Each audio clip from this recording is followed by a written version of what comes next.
stay up to date with their actions. We're going to go into our program now because we just joined YouTube Live, Twitter Live, and Facebook Live. And please do help us with your questions. Let's get the show on the road. Welcome to the Nonprofit Report, your update on nonprofit organizations, issues, and leaders. I'm your host, Mark Oppenheim, and today we're going to be talking about organizations that provide services to people living with disabilities and to their families, with special guests, Tracy Garner, CEO of Easterseals, Louisiana, Tom Gillespie, President and CEO of Living Well Disability Services in Minnesota, and Charles McLister, CEO and President at Elwyn in Philadelphia. And a reminder to Zoom attendees that we'll take 3 snap polls during the show, and we'll announce results, and questions submitted through the Q&A function at the bottom of your screen will be included in our discussion and are usually better questions than the ones that I would ask. So thank you all for joining. It's great to see you all. Tracy and Tom, your microphones are still muted, but I'm going to go over to you, Charles, first of all. Your organizations all play a really distinctive role. Our neighbors, our families, our friends are affected by different abilities. We all have those different abilities, and you've been around for a really long time, Charles. Elwyn has been around, and I see that in your background since 1852. Talk about the establishment of this institution before the Civil War and how the organization has continued to serve people throughout this period of time, throughout the last 150 years. Yeah. Well, thank you, Mark. It's great to be here, and I really am grateful for the opportunity to be part of the conversation. As you mentioned, we're the oldest nonprofit of our kind, founded in Philadelphia in 1852. We support people of all ages with developmental challenges and related behavioral health issues.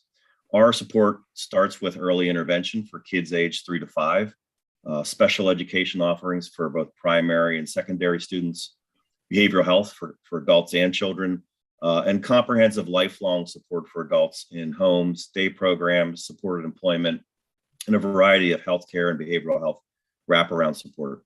Each year, we support almost 18,000 people in 8 states with almost 4,000 employees. So we started as a school in Germantown section of Philadelphia, later moved to our campus in Media, but we've grown quite a bit since 1852 and have been through and seen a lot. I called you, Charles, Tom, and now I'm going to call on Tom. Tom, I guess I have to call you Charles now. But so this description of the services that Charles provides for Elwyn, it's very familiar to you, isn't it, Tom? It is, and Mark, I'll say I've been called worse, so you know that's just fine with me. Like Charles, I want to say thank you for the opportunity to join today, and it is familiar for me. I started working in group homes in college, and it's all I've ever done other than worked overnights at a gas station. So it's a passion for me. But the Living Well Disability Services, we're based in the Minneapolis-St. Paul metro area. And we've been around. We're just starting our 50th year, so we're just infants compared to Elwyn over there. But we were started by a group of parents who took exception with the way that their children were served, or the lack of service opportunities, and those families really took up with community support and started what we think is a much better way for our folks to be served. So we currently operate about 40 group homes in the Minneapolis-St. Paul metro area. We serve about 300 people in those group homes, but also customized supports in their homes, sending our staff out to help families, help individuals who live in their own homes live as connected a life as possible. And Easterseals, Tracy, Easterseals has been around since the 20s, hasn't it? Yes, Mark. So again, thank you for having me. And I've never been called Tom or Charles, so thank you. Lots of commonalities, guys, lots of similar roots. Easterseals, Louisiana is a member of the 101-year-old National Easterseals family of nearly 70 affiliates, which annually impact about 1.5 million individuals around the world. And here at Easterseals, Louisiana, each year we support about 10,000 individuals across the lifespan. Our participants range from newborns with or at risk for having disabilities to children and adults with autism and other developmental and/or intellectual disabilities, to seniors wishing to age in place rather than facility placement, and to persons living with a variety of behavioral health challenges. And very similar, Tom and Charles, our scope of support ranges from linkage and referral to direct hands-on offerings, including education, training, and treatment. The way we treat people is so important in terms of who we are. And in this country, we have gone through these phases where we have tried to hide away people who are different, ignore them, marginalize them, erase them out of existence. And over the years, we've tried to evolve that. We started off with medical institutionalization, which was barely an improvement. Over hiding people was just another way to hide them. And now we're getting more into integration. I'd love for you all to comment on how we need to adjust our attitudes, continue to adjust our attitudes. And then we'll go into the actual kind of programs that you have. But Tracy, since we're with you, how do you feel about American society's attitudes, our community, my attitude toward people who have difference, and how do you suggest that we get into a situation where we're more educated and more involved? Sure. No, that's a great question, Mark. And I think that's a question that we all, struggle with and spend a lot of our time thinking through and trying to figure out how to make things better. But to me, it's important really to mention the passing of the Americans with Disability Act in 1990, which, in our world was, the most sweeping legislation to date. So, here we are 32 years later, and having my career is pushing 30 years at this point. So I started right after the trickle down of the ADA was happening in the States, and it truly was landmark. I think we've seen sweeping improvement in how we in this country accommodate people with differing abilities, beginning with prohibition of discrimination and other workforce enhancements over the last 30 years. Obviously, we've had the architectural and environmental improvements in many aspects, including transportations and buildings and facilities. But as you said, Mark, we still have a long way to go in the areas of real appropriate person-centered recognition. A lot of that's connected with funding. Much of it is connected with education and understanding. I think also awareness, just talking about it like we are.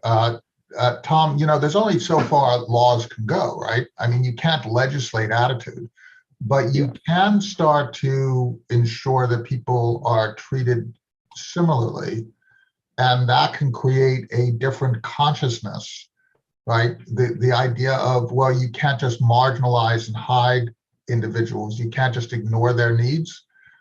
But laws are not it, right? Laws are not where the action is, really. No, I mean, they help define the playing field, if you will. But whether it's awareness, whether it's familiarity, I think that's really what we're chasing, and it should be a focus on relationships, on connections, on really connecting people to the community around them, and making sure that community has the education and the awareness and the ability to lift those folks up. But laws only take us so far, and they help us define the playing field for sure. And Charles, in the 150 years that you've operated, or more than 150 years, what kind of changes have you seen? I mean, there used to be this idea of sending somebody away to an institution, also to an institution that was called a school. And now we're not sending people away anymore. So even the idea of schooling has a different purpose. So could you talk a little bit about how you have evolved, how your leaders through this century and a half have changed how the organization actually functions? Because you're not functioning the same way you did 150 years ago today. Well, we're not as, and probably, we have work to do still. I think, some of those practices and habits are so deeply rooted and go back so far that you can be surprised at, how you can encounter them today. And then the other side of the coin is, there's been this one size fits all approach. And that starts with, organizations like Elwyn, which, we literally had a campus which had thousands of residents. We had our own hospital, our own blacksmith, and it was intended to this benevolent isolation, that's well intended, and no one's envisioning that we're depriving people of independence or choice, but in fact, that is what was happening. And so it's tough for organizations as old as ours to shake some of that legacy and those practices, and you have to be very intentional. I think laws in our case tend to be trailing indicators. They follow change. By the time the laws caught up to what I think was happening in places like Elwyn, where we were opening up and moving our support into the communities, that was already in play, and I think that's a good thing, that we can try to set the tempo for change as leaders of organizations in this space. I think you made such a great point. We just completed a poll in which we said, what is the greatest challenge for those who live with developmental disabilities? And 2 points received the most votes. One is the ignorance, attitudes, and behaviors of others. And the other side is the practicalities, stable living environment, the appropriate supportive services, and so on. So it's very interesting, the point that you're making, Charles, because what you're saying is that from the best of intentions, perhaps we reach false conclusions. We try, but we need to evolve as well simultaneously. And maybe we need to also give each other a break, because we all have our blind spots, right? And it could be in race, it could be in religion, it could be in a sort of comprehending of disability. Tracy, you wanted to say something. How do you deal with make your point, but I was also interested in, how do you deal with the educational side of bringing people through a transformative experience? But go ahead, make the point that you wanted to make. Oh, no, I completely, I couldn't agree more with what, Tom and Charles are saying, and these changes are often, unfortunately, slow and generational. I do think that every generation now is more accepting and more understanding and better educated. But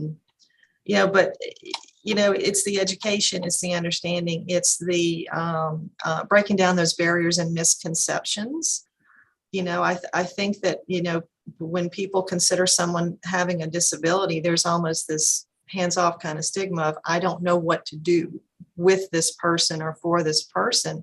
Understanding disability is really complicated. Developmental disabilities in themselves are such a broad category, and then you have intellectual disabilities are included in that category, but not all intellectual disabilities are technically developmental disabilities. So it's really developing that understanding that, we're all people, we're all unique.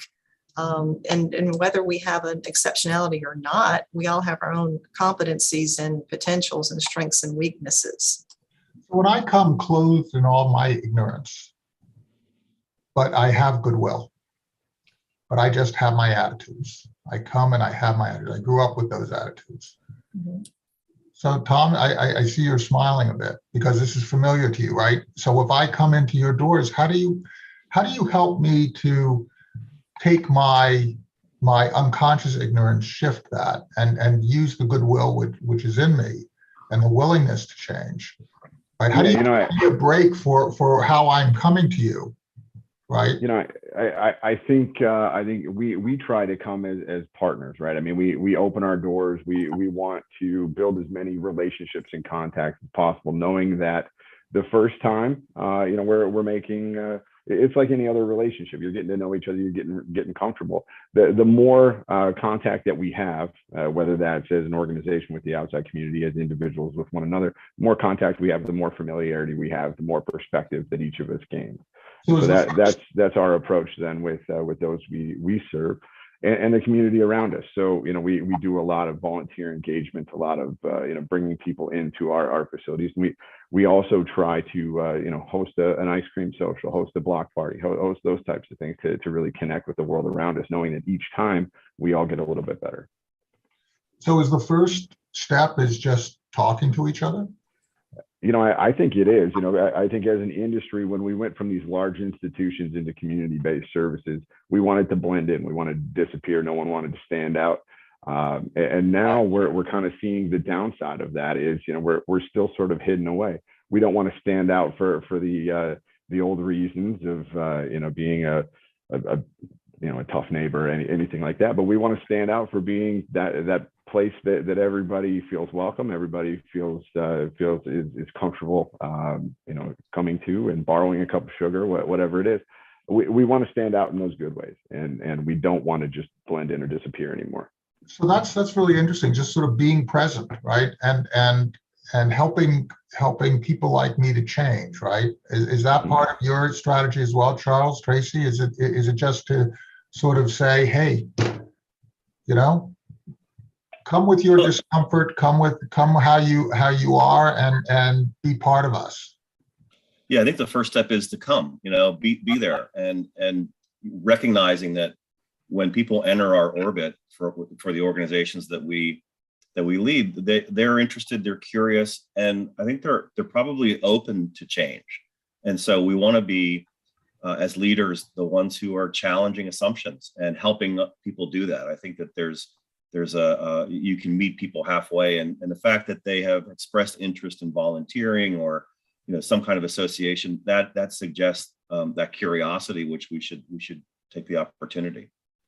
We just finished a poll, really interesting. We asked the difficult question, right?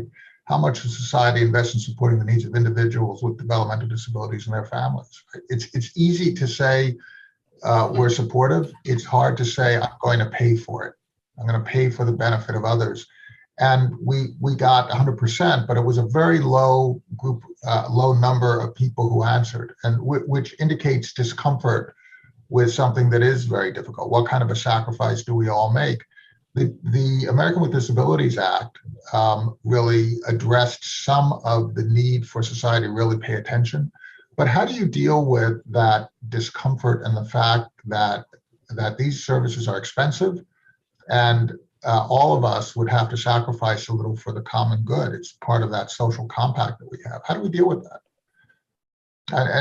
Anyone who cares to answer? Tracy, you want to give a shot? Sure. I think we have to be thought leaders and continue to be thought leaders and partners with our local and state and federal legislators. For us to continue to make these great strides, our government via future legislation has to place value and make appropriate investments in people with disabilities. And there's a joyful advocacy, as Easterseals has always done, right? There's a joyfulness about Easterseals' work, the brightness of the colors and really the whole idea of just making it fun. I mean, isn't part of it is making interactions with others just, a ball? Absolutely. There's a lot of fun in what we do. It's a lot of hard work, but it's a lot of fun. And but the stark reality, is talking about employment. Under 18% of adults with a disability are employed, as compared to their non-disabled counterparts in the workforce, which have a 62% employment rate. So, I think we have to keep driving home those points. There's a place for everyone, and everyone has a place, and there's an opportunity for everyone to contribute. Those things are just not the same for everyone. So we've got to keep driving those points home. And I think Charles made a great point that, things don't look like they did 40, 50, 60 years ago. Work environments don't look like they did. Virtual work can open up the whole world of employment for people with disabilities. living situations have to change. You know, we've existed in common community-based models, marginally successful for the last 30 or so years, but those just aren't really meeting the needs of the changing face of disability now. So I think it's up to us. It's incumbent on us to get in front of our legislators to make these real changes that are going to impact our folks we support for the next 30, 40, 50 years. That's a great question. Charles, what is the next thing that we have to be doing? And I'm not just talking about a law here. I'm talking about an actual program that should be funded through Elwyn or through some other organization that would do the most good. Is it the job situation, addressing the job situation as Tracy indicated, or are there other programs that we ought to really pay attention to?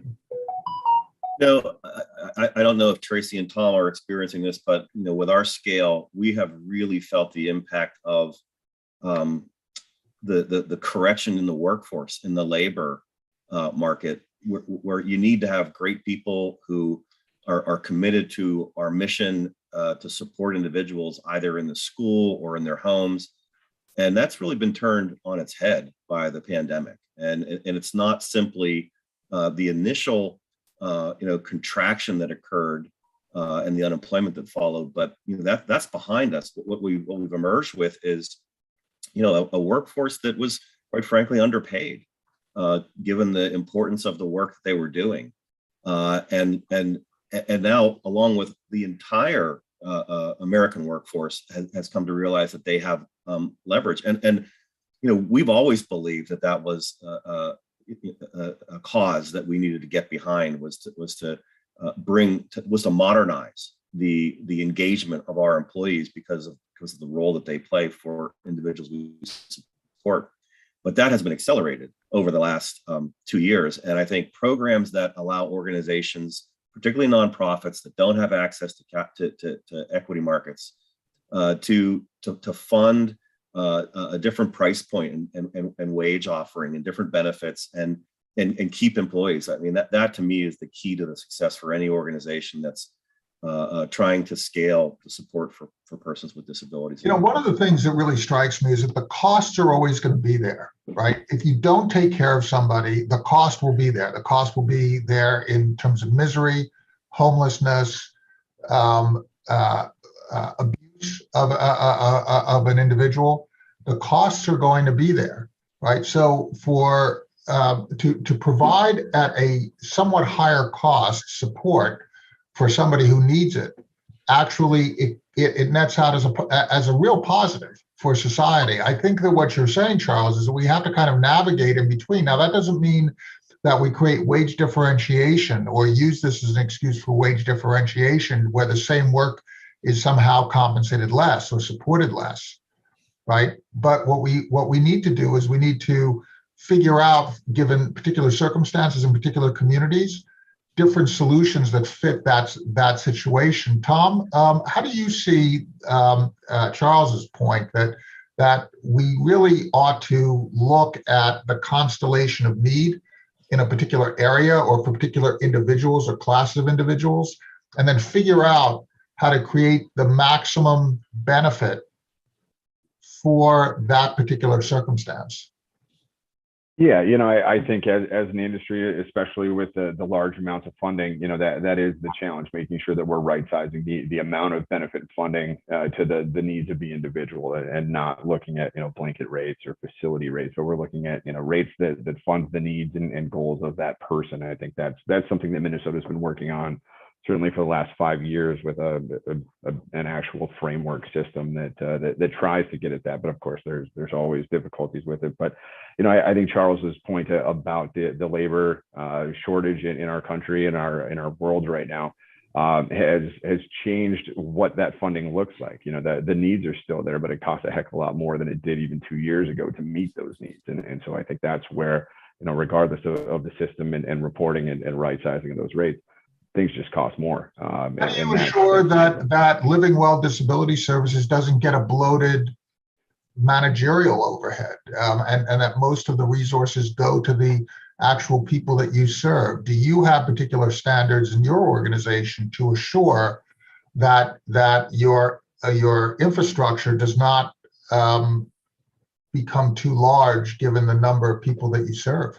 Yeah, I think that's a really important aspect of what we do, and we do maintain, whether it's GuideStar, Minnesota Council of Nonprofits, we try to operate within that proper margin. For us, we're really proud that we're about 10 cents on the dollar, so that we are, 90% at least of our funding is going straight to the folks that it should be. And Tracy, Charles, do you also have similar standards to the one that Tom cited? Yeah, go ahead, Tracy. Sorry. Go ahead, Tracy. Yeah, Mark, we do, and I appreciate you asking that. That is something that we also pride ourselves on. We run about an 11% admin rate, and we're comfortable with that. It works. We have the infrastructure that we need. I do think that funders and donors look at that. It's important to them to know that you are running a lean organization. But on the flip side of that, you do have to have the right administrative folks and infrastructure in place to keep the wheels on the bus. So I agree with Tom on that.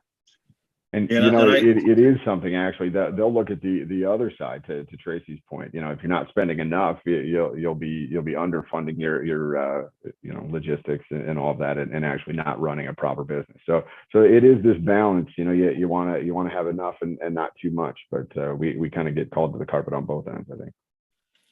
There's so much emphasis, I think, over the last couple of decades on what's the sweet spot for a nonprofit in terms of administration, that I think it's actually much more common for organizations to under resource as they grow, as they scale up, and there's as much danger, if not more, being at 6 cents on the dollar as there is to 26 cents. I think that one of the things that we've done over the last 2 years is really to take a look at first of all, accept the fact that the higher wages are the cost of pursuing our mission. And so it's incumbent upon leaders like us to run our businesses in a way that allows for people to have a living wage and to do great support while doing so. And that means you have to stop acting like a charity, and run your business like a nonprofit business. And sometimes that means adding, investment in technology and adding investment in your finance department so that you can make sure that the organization is sustainable and do good stewardship. So it's such a great point, Charles. I mean, you are a customer service business. You're a customer serving organization, right? Yeah. You have diverse services that you provide to customers. It could be a travel agency with their diverse services. It could be an accounting firm with their diverse services. You happen to have a group of people who need specific competencies that you bundle into services that are different than financial competencies or accounting competencies that a CPA firm would have, but it's a service business nonetheless, and it has to be run accordingly. That's your point, right? Yeah, I mean, we are human beings who are supporting the welfare, safety, and health of other human beings. It is a people business. And so, we have to accept, I think, the costs that are associated with doing that right, and then create efficiencies that make it possible to sustain that. And of course, the intelligence of the group is so manifest. We just completed a poll. We're going to give you a word, Tom, and Tracy, we're going to give you the last word on this since we're coming to the end of our time. Our poll was, which of these measures do you believe would be most effective in helping individuals with developmental disabilities in the United States? And the most votes accrued to improved support, right? Improve the whole service provision that you were referencing, Charles. Tom, what do you think is the most important act that I can undertake today to improve the situation for my fellows who need my understanding and support on the developmental disability side? I think the biggest thing that we ask everybody, our staff, our donors, our parents, is to connect and tell tell our stories. Help us expand our reach by just telling stories of the good work that our staff do every day. And that's I think the biggest thing that really helps us. I think it speaks to that familiarity we talked about a while ago. It tugs on heartstrings. It connects, and hopefully if we're doing it right, it illustrates one of the earlier points that we made, is that we're all people. We're all individuals. We all have our own needs, our own interests, our own goals, things like that. So by telling those stories, we put an actual name and a face on our services. Instead of saying people with disabilities, we say John likes to go to baseball games. And the more that we do that as an industry, I think the better off we all are. And perhaps giving a little bit of time and treasure, Tracy, to Elwyn, to Living Well, and to Easterseals, no? Absolutely. Get to know us, get to know your neighbors, understand that our world is changing, and that at this point, 1 in 4 adults are living with some sort of disability that impacts major life activities, and that those numbers are going to continue to increase as our baby boomer numbers increase. So disability is touching all of us. It's not so foreign anymore. It's very close. So get to know us, get to know your neighbors. Understand that the work we do, as Charles said, it is work. Even though we are nonprofits, we're in the business of helping people, and we are real businesses who are providing real important services.